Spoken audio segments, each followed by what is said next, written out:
আল্লাহ পাক বলেন শাহরু রমাদানাল্লাযী উনজিলা ফীহিল কুরআন হুদাল লিন-নাস ওয়া বাইয়িনাতিন মিনাল হুদা ওয়াল ফুরকান। আল্লাহু আকবার বলেন। আল্লাহ পাক বলেন আমি পবিত্র কোরআনকে মাহে রমজান মাসে নাজিল করেছি হুদাল লিন-নাস, মানুষের হেদায়েতের জন্য।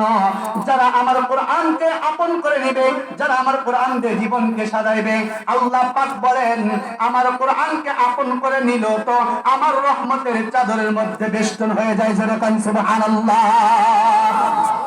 আল্লাহ পাক রব্বুল আলামিন কোরআন নাযিল করেছেন।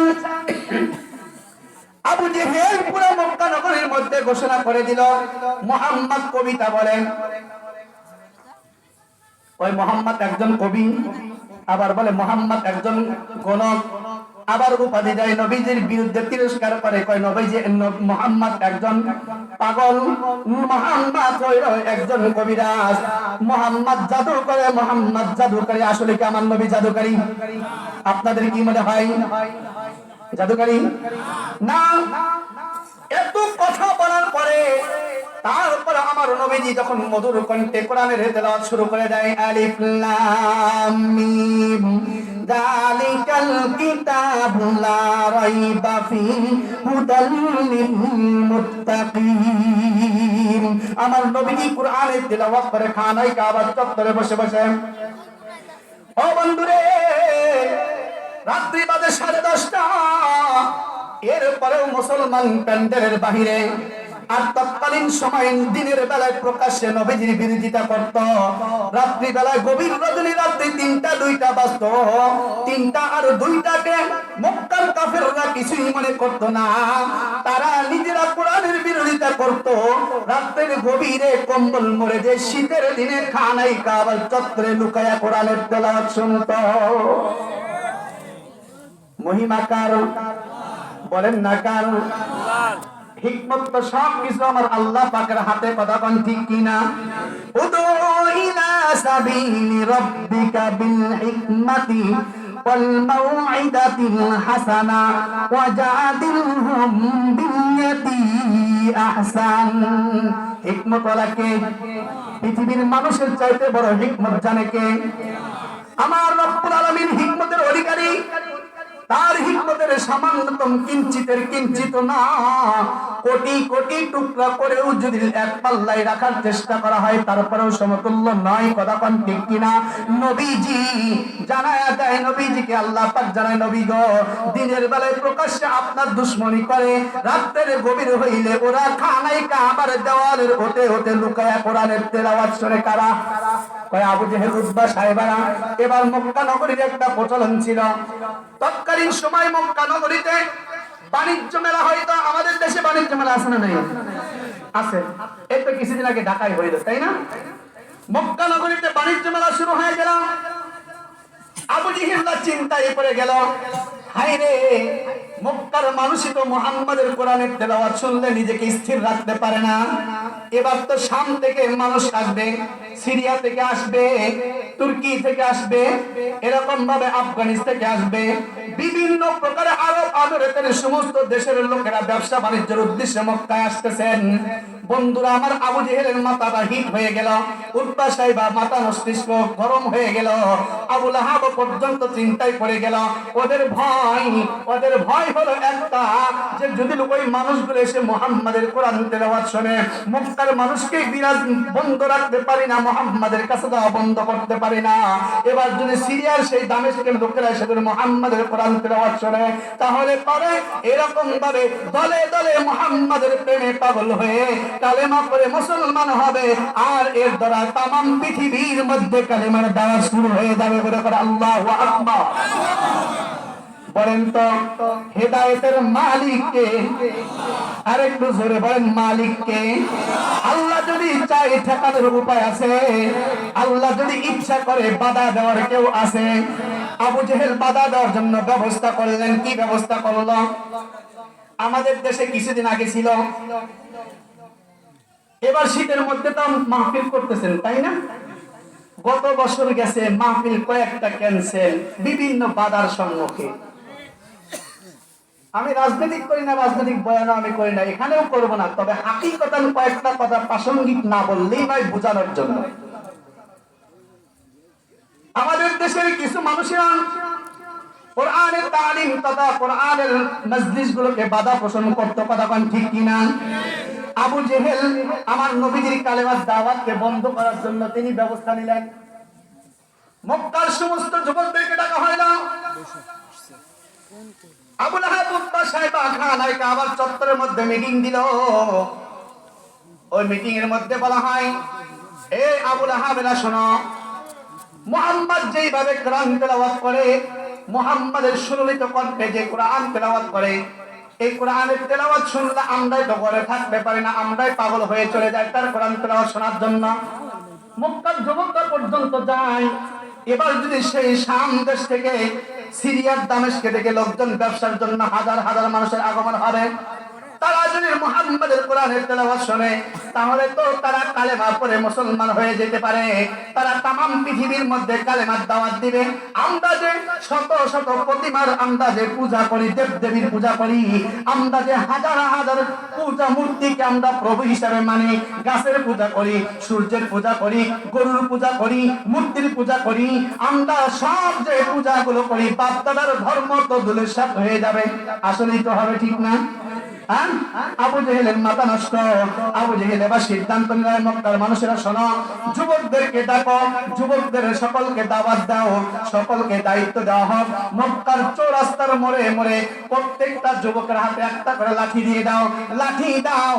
আর ওই সমস্ত বহিরাগত মানুষ যারা ব্যবসার বাণিজ্য উদ্দেশ্যে মক্কায় আসবে, তাদেরকে যেন এই কথা বলে বলে ফিরাইয়া দেয়, বুঝাইয়া দেয় যে ও সমস্ত ভিন্ন দেশি লোকেরা, ব্যবসায়ী লোকেরা, তোমরা মক্কায় এসেছো ভালো কথা, তবে শুনে রাখো, খানায় কাবার চত্বরে একটা পাগল আছে, ওই পাগলের ধারেও কিন্তু যাইবা না।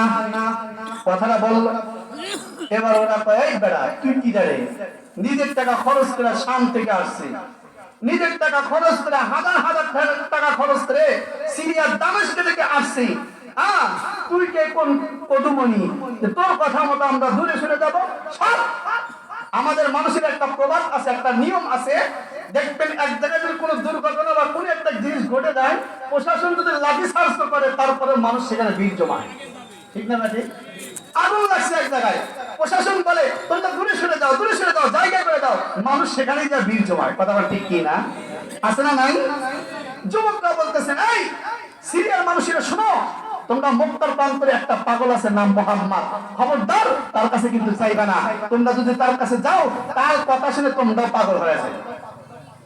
এখন ওরা তো অন্যরকম মানুষ, তারা বলতে দরকার তোর কথা শুনে আমরা ফিরে যাবো নাকি, আইসি মক্কায় আইসি, কোনে পাগল আছে না কোনে মানুষ আছে সবগুলো দেখে যাবো আমরা।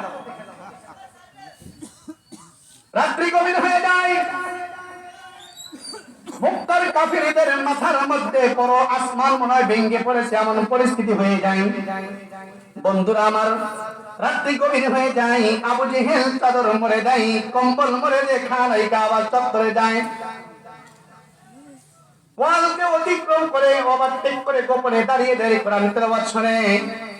এমন সময় রাত্রি 3টা বেজে ওই শাম থেকে আসা মানুষগুলো, সিরিয়া থেকে, দামেস্ক থেকে আসা মানুষগুলো, তারাও চিন্তা করলো দিনের বেলায় গেলে হয়তো আবু জেহেলরা দেখে আমাদেরকে অত্যাচারও করতে পারে, এবং সুতরাং রাত্রের গভীরে যাইব, কেমন পাগলটাকে এক নজর দেখবো। বন্ধুরা আমার, আমার নবী তো সাধারণ কোন নবী না, আমার নবীজির চেহারাও কিন্তু সাধারণ কোন মানুষের মতো না। কথা বলেন ঠিক কিনা? আম্মা জান আয়েশা রাদিয়াল্লাহু তাআলা আনহা বলেন, মক্কার সমস্ত নারীদেরকে, যুবতীদেরকে উদ্দেশ্য করে বলেন, মক্কার যুবতীরা রে, মিশরে ইউসুফ আলাইহিস সালামের চেহারা দেখার কারণে যদি মিশরের সুন্দরী সুন্দরী নারীরা ফল কাটতে গিয়ে হাতের আঙ্গুল কেটে ফেলা দিতে পারে, আমার দৃঢ় বিশ্বাস,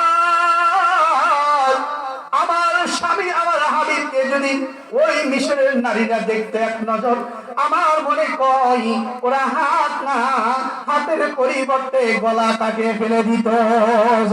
সুবহানাল্লাহ। নবীজি মক্কার নগরীর চত্বরে বসে বসে কোরআন তেলাওয়াত শুরু করে দিয়েছে।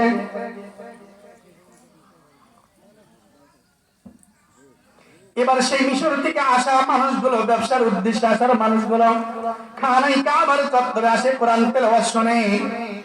যেমনি তার সুললিত কণ্ঠ, মধুর কণ্ঠ, মায়াবী কণ্ঠ, তেমনি তার মায়াবী চেহারা। এবার সিরিয়ার মানুষেরা নবীজির চেহারার দিকে একবার তাকায়, আবার আসমানের চাঁদের দিকে একবার তাকায়। জোরে কন্যা সুবহানাল্লাহ। সিরিয়ার মানুষেরা একবার নবীর চেহারার দিকে তাকায়, আবার আসমানের চাঁদের দিকে তাকায়। তারা বড় শঙ্কার মধ্যে পড়ে গেছে, হায়রে চাঁদ যে সুন্দর, আবার জমিনে দেখি মনে হয় আসমানের চাঁদটা নেমে এসে বসে পড়েছে খানার কাবার চত্বরে। বন্ধুরে, এমন ভাবে করতে করতে এক পর্যায়ে সিদ্ধান্ত নিল, এ মানুষেরা শোনো, একজন মানুষ যদি পাগল হয়, ওই পাগলের চেহারা বড় এত সুন্দর হতে পারে না। কথা বল ঠিক কিনা? নবীর চেহারার মধ্যে মায়া, নবীর কণ্ঠের মধ্যে মায়া, নবীর দেহের মধ্যে মায়া। আমার নবীজি কোরআন তেলাওয়াত করে, আমার নবীজি কোরআন তেলাওয়াত করে। মিশরের মানুষগুলো আমার নবীজির চেহারার দিকে তাকায়, চোখের পানি ছেড়ে দেয়। সিরিয়ার প্রান্তরে দামেস্ক থেকে আসা মানুষগুলো নবীজির দিকে তাকায়, কোরআন তেলাওয়াত শুনে চোখের পানি ছেড়ে দেয়। আর গোপনে গোপনে কানে কানে বলে, ওগো মুহাম্মদ, মিশর থেকে এসেছি, সিরিয়ার দিকে এসেছি, দামেস্ক থেকে এসেছি রে মুহাম্মদ, এসেছিলাম ব্যবসার উদ্দেশ্যে। ও মুহাম্মদ, এক মুহূর্ত দেরি করতে চাই না। কে আবু জেহেল, কে উতবা, সাইবা, আবু লাহাব, তাদেরকেও দেখে আমরা চোখ রাঙ্গানি দেখে ভয় করতে চাই না। জীবন যাই যাক, নবীর প্রেমে জীবন যাক, জীবন যাই যাক, আমার আল্লাহর প্রেমে জীবন যাক। জোরে জোরে কন্যা সুবহানাল্লাহ। বলে বলে নবীজির হাতে কালেমা পড়ে মুসলমান হয়ে যায়। এবার তো আরো আবু জেহেলের মধ্যে আগুন জ্বলে গেল। আবু জেহেল এবার নবীজির চাচার কাছে যায়, বলে, আবু তালেব, এই আবু তালেব, তোমার ভাতিজাকে তুমি থামাও, নয়তো বা কিন্তু সমস্যা আছে, আমরা তার বিরুদ্ধে পদক্ষেপ নেব। আমাদের দেশে পদক্ষেপ নেয় কি নাই না? কোরআনওয়ালাদের বিরুদ্ধে পদক্ষেপ নেয় কি নাই না? হক কথা যদি মসজিদে বলে ইমাম সাহেবের চাকরি শেষ, কথা বলেন ঠিক? বক্তা সাহেব বললে বক্তা সাহেব এবার শেষ, আপনার সামনে আর আপনার দরকার নাই। হ্যাঁ, আর যদি তেল মাখায়া মাখায়া যদি কমিটির তেল মাখায়া চাকরি করতে পারে, ইমাম সাহেবের চাকরির কোনো টেনশন নাই। ঠিক না ব্যাঠি? সভাপতিও খুশি, সেক্রেটারি সাহেবও খুশি, এলাকার সুদখোরেরাও খুশি, ঘুষখোরেরাও খুশি। কি কোন? নেশা করে চিন্তা করে, হুজুর তো নেশার বিরুদ্ধে কথা বলে না, আমাদের হুজুর ঠিক আছে, এটাই পারফেক্ট, আর দরকার নাই। হ্যাঁ, এটা দেখছেন কয় সুদ করে কথা বেশি করে বলে। আচ্ছা, পরে বলবো ইনশাআল্লাহ। আসেন, আবু জেহেলের মাথা গরম, উতবা, সাইবা, আবু লাহাবের মাথা গরম। এবার দ্বিতীয় পন্থা, দ্বিতীয় হিকমত কাজে লাগাবে। এই আবু জেহেলের মাথার মধ্যে বুদ্ধির কোনো অভাব ছিল না। কথা বুঝছেন? তাকে বলা হয়তো আবুল হিকাম, বুদ্ধির রাজা। কিন্তু ওর বুদ্ধি সঠিক বুদ্ধি ছিল না, যার কারণে আল্লাহ বলে ও আবুল হিকাম না আবু জাহল, অর্থাৎ মূর্খতার বাপ, মূর্খের বাপ। কে বললেন? আল্লাহ ফয়সালা করে দিলেন। আবু জেহেল এবার চিন্তা করলো, এই বুড়া বুড়া মানুষের দিয়ে এই মুহাম্মাদের কালেমার দাওয়াত ঠেকানো যাবে না, এখন যুবকদেরকে ডাকতে হবে। এখন যুবকদেরকে যদি ডাকি, ওই শুধু যুবকদেরকে ডাকতে হবে। যুবকদের তো একটা নেতা আছে, আছে না নাই? আমাদের দেশে নেতা আছে না নাই? অমক ভাই চরিত্র ফুলের মতন পবিত্র, সংসদে যখন বসে তখন শুরু হয়ে যায় 9 আর 6। হ্যাঁ, রাত্রিবেলায় মদের আড্ডা, নারীর নীলা খেলা, নেতা আমার পবিত্র। কি বলেন? আপনাদের কুষ্টিয়ার তো আমি যতটুকু জানি, কুষ্টিয়ার মানুষ অনেক ভালো, আলহামদুলিল্লাহ অনেক ভালো। কারণ আপনাদের এই দেশে, আপনাদের এই জেলাতে আমার যতটুকু ধারণা, কোরআনের তালিম, কোরআনের খেদমত বেশি চলতেছে। একটা সংগঠন আছে জামাতে ইসলামী, এবং ওলামা ইকরামের একটা সংগঠন আছে, বিভিন্ন প্রকারের আলেম, তার সাথে আছে তাবলীগের সাথী, তার সাথে আছে আম মুসল্লিরা, যারা একান্তই আল্লাহকে রাজি খুশি করতে চায়। ঠিক না ঠিক? আমি সেই জায়গা থেকে মনে করি যে এই কুষ্টিয়ার মানুষ আমার মনে হয় অন্যান্য ডিস্ট্রিক্টের চাইতে অনেক ভালো। কথা বুঝতেছেন? আবু জেহেল এবার কি করে? এই যে বলতেছিলাম, আমাদের একজন নেতা থাকে, নেতা যা কয় সাও নেতা পাতি নেতা সব শুনতে রাজি আছে, জীবন দিতেও রাজি, জীবন নিতেও রাজি। কথা বল, হ্যাঁ? দিনে দুপুরে জন প্রকাশ্যে কুপায়া কুপায়া মানুষ মারে, মায়া লাগে না? হায় হায় আফসোস, আফসোসের সাথে বলতে হয় বিনা কারণে বিশেষ অপরাধ ছাড়া মানুষ হত্যা করা মহাপাপ, আল্লাহ এদেরকে কখনো মাফ করবেন না। অথচ নেতার ইশারায় জমি দখলের কারণে যায়, এরকম ভাবে কি বলে ওই টেন্ডারের কারণে, চাঁদাবাজির কারণে একজনকে প্রকাশ্যে দিবালোকে মানুষের জন্য সম্মুখে হত্যা করতেছে, বাকি মানুষ তাকায়া তাকায়া দেখে। কথা বল ঠিক কিনা? এই তো গতকালকে একটুখানি একটা ভিডিও দেখলাম, ছোট্ট একটা ক্লিপ দেখলাম, বাজারের ভিতরে প্রকাশ্যে শত শত মানুষ দাঁড়ানো, চতুর্দিক দিয়ে দুইটা কন্যা দাঁড়ানো, কন্যাদের সামনে বাবাকে বেঁধে রেখে পিঠে পিঠে কন্যাদের সামনে হত্যা করলো, কেউ বাধা দিল না, কেউ বাধা দিল না। আমাদের দেশে এখন এটা চলতেছে বেশি। কেন চলতেছে জানেন? মুরব্বীরা কেউ মারতেছে, আমি বলতেছে মার খেলতেছে, সভাপতি খেলতেছে, আমার কি যায় আসে? কথা বল। আরে মার খাইতেছে ফিলিস্তিন, খাইতেছে বাংলাদেশের সমস্যা কোথায়? মার খায় আফগানিস্তান, খায় বাংলাদেশের সমস্যা কোথায়? মার খায় মারে ভারতের কুত্তারা মারে, কাশ্মীরের মুসলমানকে মারে, প্রকাশ্যে গুলি করে মারে, মুসলমান বাংলাদেশ থেকে বসে বসে মনে করে আমাদের তো সমস্যা নাই।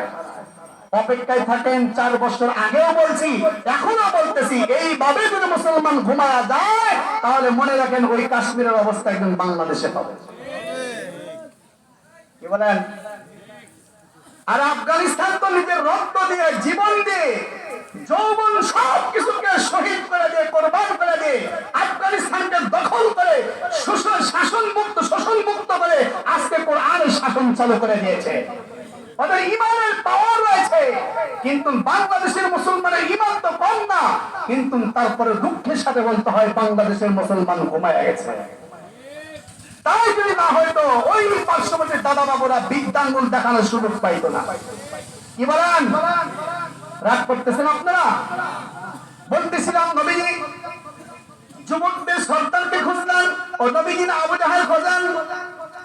যুবকদের সর্দার, একজন সর্দারের নাম ছিলেন মুসআব ইবনে আমের। এই মুসআব ইবনে আমের বড় শিক্ষিত একজন যুবক ছিলেন। মুসআব ইবনে আমর যা বলতেন মক্কার যুবকরা তাই শুনতেন। মুসআব ইবনে আমের তাকে আবু জেহেল ডাকলো, আবু জেহেল ডেকে বলে, মুসআব তোমাকে কিছু কথা বলতে চাই, তোমাকে কিছু বলতে চাই। বলে কি বলবে আবু জেহেল? বলো। বলে শোনো, ওই যে মক্কার চত্বরে হেরাম শরীফের ভিতরে, হাতিমে কাবার ভিতরে মুহাম্মদ বসে বসে কোরআনের তেলাওয়াত করে, বিভিন্ন জায়গা থেকে লোকজন এসে এসে মুহাম্মাদের কোরআন তেলাওয়াত শুনে দিশাহারা হয়ে যায়। তারা এক আল্লাহর প্রতি ঈমান আনে, মুহাম্মদকে নবী হিসেবে মেনে যায়। হে মুসআব, তুমি একটা শিক্ষিত মানুষ, তোমার আব্বার সাথে আমার সাথে ভালো একটা বন্ধুত্ব ছিল, সম্পর্ক ছিল। তোমাকে দুইটা কথা বলবো, কথাগুলো শুনবানি। বলে বলেন না চাচাজান, কি বলবেন? কয় মুসআব, আমি তোমাকে বলবো মক্কার যুবকদের নেতা হরা তুমি। ও মুসআব শোনো শোনো, মক্কার যুবকদেরকে যেভাবেই হোক, যে কৌশলে হোক, যেভাবে হোক, হিকমতে হোক আর যে কৌশল খাটায় হোক, মক্কার যুবকরা যেন মুহাম্মাদের কাছ পর্যন্ত যেতে না পারে, এটার ব্যবস্থা তুমি নিবা। তুমি নিজেও মুহাম্মাদের দ্বারে যাইবা না। বলে কেন চাচা, আমি মুহাম্মাদের কাছে গেলে কি সমস্যা? বলে তুমি যদি মুহাম্মাদের কাছে যাও, মুহাম্মদ তোমাকে জাদু করে বশ করে ফেলবে। যেরকম নাউজুবিল্লাহ। আমার নবী কি জাদুকর ছিলেন? না না বন্ধুরে, মুসআব ইবনে আমের বড় টেনশনে পড়ে গেল। আবু জেহেল বড়, আর মুসআব যত টাকা লাগে তোমাকে টাকা দেব, সম্পদ দেব, তারপরে মুহাম্মাদের কাছে যাইবা না। মুসআব ইবনে আমের যুবকটা শুধু শিক্ষিত ছিল তাই না, উনি একজন কবিও ছিলেন, তিনি কবিতা বানাইতেন। তার আব্বাও একজন কবি ছিলেন, তিনিও কবিতা বানাইতেন। তিনি কবিকেও চেনেন, তিনি শিক্ষিত অশিক্ষিত মানুষকেও চেনেন। এবার আবু জেহেল বলেন, এই মুসআব, মুহাম্মদ শুধু পাগল তাই না, মুহাম্মদ বড় কবি, মুহাম্মদ হুয়া মাজনুন ওয়া একজন পাগল, মুহাম্মদ বড় একজন জাদুকর। ও মুসআব তার কাছে যাওয়া যাবে না, তুমি যুবকদেরকে বাধা করবা, তুমি নিজেও যাইবা না। এবার বলেন তো, শুরুতে একটা কথা বলেছিলাম, মানুষকে যেটা নিষেধ করা হয় সেটাই বারে বারে করে, ঠিক না বেটি? মুসআবকে নিষেধ করলেন, মুসআব আমি না, আমার যাওয়া যাবে না। কিন্তু ওই পূর্বের মতই মুসআব ইবনে আমের টেনশন করতেছে, কি করা যায়? আমি তো একটা কবি, তো যদি কবিতাই যদি কয় তাহলে আমি তো বুঝতে পারবো সে কেমন কবি। হ্যাঁ, ওই যে স্বর্ণকালে সোনা চেনে, মুসি চেনে চামড়া, আর জুতা কামারে চেনে লোহা। তো ও কবি হলে তো কবি চেনে কেমন কবি। শিক্ষিত শিক্ষিত মর্যাদা দেয়। ও চিন্তা করতে করতে চিন্তা করলো, আমি যদি দিনের